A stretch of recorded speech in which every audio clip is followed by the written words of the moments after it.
এই খেলা টেনিস খেলাকে র্যাকেট মেরে শুভ উদ্বোধন করবেন মাননীয় ক্রীড়ামন্ত্রী মহোদয়। আর কিছু বৃত্ত যে খেলাধুলার প্রোগ্রামে মানে স্পোর্টস প্রোগ্রাম উনি ক্রীড়ামন্ত্রী হওয়ার পর এটাই টেনিসের আমার মনে হচ্ছে ফার্স্ট টেনিসের একটা সবসময় সদয় টেনিসের প্রতি। আর আপনারা সবাই আনন্দিত হবেন যে এই সামনের জায়গাটা যেটা দেখতে পাচ্ছেন আমি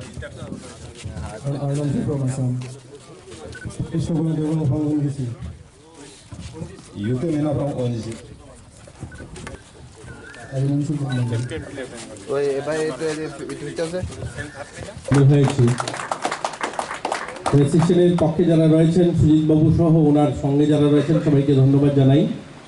কুশল ওপেন টুর্নামেন্ট যে চ্যাম্পিয়নশিপ আজকে এটা শুভ উদ্বোধন হবে। এই অনুষ্ঠান নিয়ে আমার আগের বক্তা যারা রয়েছেন তারা আলোচনা রেখেছেন। টেনিস এরকম একটা গেম যে আমাদের দেশে হাজারটা গেম প্রতিযোগিতা রয়েছে, বিভিন্ন জায়গায় বিভিন্ন ধরনের খেলা হয়। এই টেনিস একটা মোস্ট পপুলার গেম, অর্থাৎ যতগুলো খেলা রয়েছে তার মধ্যে একটা পপুলার খেলা হচ্ছে টেনিস। যেমন ক্রিকেট, ফুটবল, তেমনি টেনিস মোস্ট পপুলার গেম সারা দেশে, আমাদের দেশে নয় গোটা পৃথিবীতে। আর বিশেষ করে ভারতে তো টেনিসের একটা বড় প্রভাব একটা লম্বা সময় ধরে। সানিয়া মির্জা, লিয়েন্ডার পেজ বা আমাদের ত্রিপুরা থেকে সোমদেব বর্মনের মতো ভালো ভালো খেলোয়াড়রা আমাদের যেমন ভারতবর্ষ থেকে গোটা পৃথিবীতে একটা লিডারশিপ দিয়েছে। অনেকজন খেলোয়াড়রা রয়েছেন, রামনাথন কৃষ্ণন রয়েছে দক্ষিণ ভারত থেকে, সানিয়া মির্জা লম্বা সময় খেলেছেন। তারপরে আমাদের লিয়েন্ডার পেজ বহুদিন পুরা অল ওয়ার্ল্ড লেভেলে অনেক দিন নেতৃত্ব দিয়েছেন। তো আমাদের দেশ থেকে যেমন ভালো প্লেয়াররা বেরিয়েছে, আমাদের রাজ্য থেকেও সোমদেব বর্মন একটা ভালো জায়গায় রয়েছে। গোটা ভারতবর্ষের মানুষ তাকে চেনে এবং আমরা ভারতবর্ষের গোটা মানুষে যেমন আমরা দীপা কর্মকারকে জানি যে হ্যাঁ ত্রিপুরার বলে সবাই আমাদেরকে চেনে, এরকম সোমদেব বর্মনের নামও আমাদেরকে অনেকে চেনে যে হ্যাঁ আগরতলার থেকে আসে।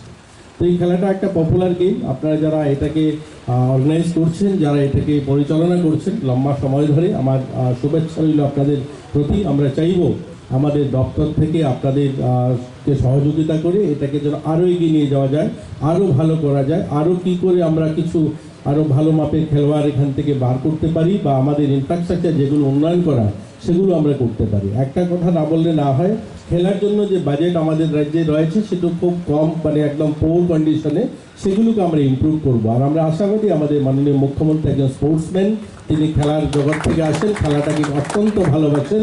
তো আমি প্রত্যাশিত ওনার নেতৃত্বে আগামী দিন খেলা অনেক এগিয়ে যাবে। আমরা খেলাধুলায় এমন একটা জায়গায় ত্রিপুরা রয়েছে, আমরা ছোট রাজ্যে যদিও আমরা বসবাস করি, একটু আগেও একটা প্রোগ্রামে বলেছিলাম যে আজ থেকে 10 বছর আগেও এই রাজ্যের যারা বাইরে যেতেন, দিল্লি, মুম্বাই, ব্যাঙ্গালোর, বিভিন্ন রাজ্যে যারা যেতেন, তাদেরকে বলতে হতো ত্রিপুরা কোথায়, আচ্ছা বাংলাदेश का उस पार है क्या, बांग्लादेश के अंदर है क्या, अच्छा ये बंगाल में शायद कोलकाता में है, त्रिपुरा আগরতলা है, या आसाम के उधर है क्या। मतलब আপনাকে পরিচিতি দিতে 16 বার বলতে হতো কোথায় না কোথায়।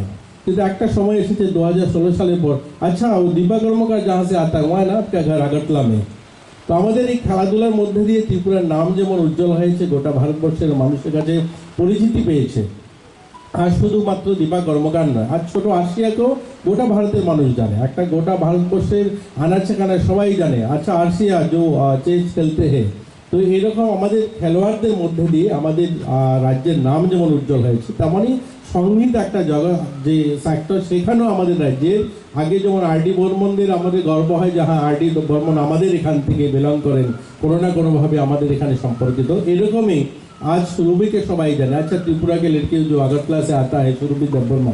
তো আমাদের যুবরা, আমাদের ইউথরা আমাদের রাজ্যের নাম যেমন উজ্জ্বল করেছে, আমরা প্রত্যাশিত আগামী দিন আরও নাম এগিয়ে নিয়ে যাবে, আরও রাজ্যকে এগিয়ে নিয়ে যাবে।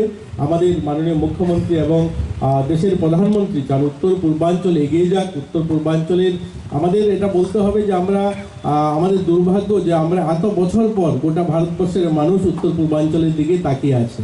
একটা সময় কি হতো, আগরতলার ছেলেমেয়েরা খেলাধুলার জন্য এখান থেকে 16 থেকে 20 ঘন্টা বাসে করে গিয়ে গুয়াহাটি স্টেশনে গিয়ে বসে থাকতে হতো, সেখান থেকে ট্রেনে ভারতবর্ষের বিভিন্ন জায়গায় খেলতে যাবে। এটা ছিল এখানে যারা পুরনো খেলোয়াড়রা রয়েছেন, যারা অভিভাবকরা রয়েছেন, তাদের সবার অভিজ্ঞতা। অথচ দেশ স্বাধীন হয়েছে আজকের দিনে আমরা দাঁড়িয়ে কথা বলছি 75 বছর, আজকের থেকে 5 বছর আগেও আমাদের রাজ্যের ছেলেমেয়েরা খেলতে যাবে, গুয়াহাটি স্টেশনে যেতে হবে 20 ঘন্টা বাসে সফর করে। পরিবারের লোকজন মা বাবারা অনিশ্চয়তার মধ্যে থাকতেন, ছেলেটা এই 24 ঘন্টা বাসে যাবে, সেখানে স্টেশনে বসে থাকবে, সেখানে তারপরে নর্থ ইস্ট এক্সপ্রেস ব্রহ্মপুত্র রাজধানী চেপে ভারতবর্ষের বিভিন্ন প্রান্তে যাবে। আজ কিন্তু সেটা দূর হয়েছে। কার জন্য? মোদিজির জন্য দূর হয়েছে। আজ আগরতলা স্টেশনে গেলে আমাদের পরিবারের ছেলেমেয়েরা ভারতবর্ষের সমস্ত বড় শহরগুলিতে যাওয়ার ব্যবস্থা হয়েছে। তার জন্য আর ওই বাসে 20 ঘন্টা যেতে হয় না। এটা পরিবর্তন হয়েছে। আজ উত্তর পূর্বাঞ্চলকে, গোটা ত্রিপুরা সহ উত্তর পূর্বাঞ্চলকে আজ ভারতবর্ষের সমস্ত প্রান্তের খেলার মাধ্যমে হোক, আর আমাদের প্রধানমন্ত্রীর যে ফোকাস আজকে উত্তর পূর্বাঞ্চলকে নিয়ে যেভাবে ওনার বিষয় যে উত্তর পূর্বাঞ্চলকে এগিয়ে নিয়ে যেতে হবে, তার সেই দিশাতে আজ কাজ করছে। আজ দেখুন সাবরুম পর্যন্ত রেল কানেক্টিভিটি কবে 1964 সালে ধর্মনগর রেল এসেছিল। 1964 সালের পর 50 বছর পার হয়েছে, তারপরে রেল পৌঁছেছে সাবরুম। এগুলো পরিবর্তন হয়েছে, এগুলো আমাদের ভাবতে হবে। এগুলো কাদের জন্য হয়েছে? প্রধানমন্ত্রী নরেন্দ্র মোদীজির জন্য হয়েছে, যে দেশ স্বাধীনতার 75 বছর মানাচ্ছে গোটা দেশবাসী। আজ দেশের বিভিন্ন অন্যান্য প্রান্তে অনেক কিছু গবেষণা করছে, অনেক বড় বড় কল্পনা করছে। তারা সাইবার সিটি তৈরি করার কল্পনা করছে, তারা সেখানে ডিজিটাল হাব তৈরি করার কল্পনা করছে। আর আমরা কি ভাবছি? আমাদের মানুষ ট্রেনে চেপে দিল্লি যাবে, এটা নিয়ে গর্ববোধ করছি। আমাদের অনেক কাজ করতে হবে, আমাদের অনেক পরিশ্রম করতে হবে। সবাই মিলে, এখানে যারা আছি আমরা সবাই মিলে হাতে হাত মিলে কাজ করবো, তবেই আমাদের রাজ্য একটা উন্নত রাজ্য হবে আর্থিকভাবেও। আজ যখন আমি খেলার কথা বলছি, আমি খুব সময় নষ্ট করবো না, যেহেতু খেলোয়াড়রাও অপেক্ষা করছে, উদ্ঘাটন হবে, খেলা হবে। আজ আমরা আমাদের এই যে খেলার ফান্ডিং ইনফ্রাস্ট্রাকচার তৈরি হবে, পয়সা নেই। কেন আমরা এই কথাগুলো বলছি? কেন আমাদের কাছে অর্থ থাকবে না? আমরা আজ যখন কোনো কিছু কল্পনা করি, তখনই আমরা ভাবি কেন্দ্র পয়সা দেবে কি? আমরা এখানে একটা স্পোর্টস কমপ্লেক্স গড়বো, তখনই আমাদের ভাবনা আসে, আচ্ছা কেন্দ্র পয়সা দেবে কি? ফাইলটা পাঠালে পরে কেন্দ্র থেকে স্যাংশন আসবে কি? আগে সেগুলো ভাবতে হয়। কেন ভাবতে হবে? আমাদের রাজ্যে, আমরা যদি বলি, আমাদের রাজ্যে জল, জঙ্গল, নদী বা নালা, ভূমি মিলে একটা প্রাকৃতিক সম্পদে ভরপুর রাজ্য আমাদের।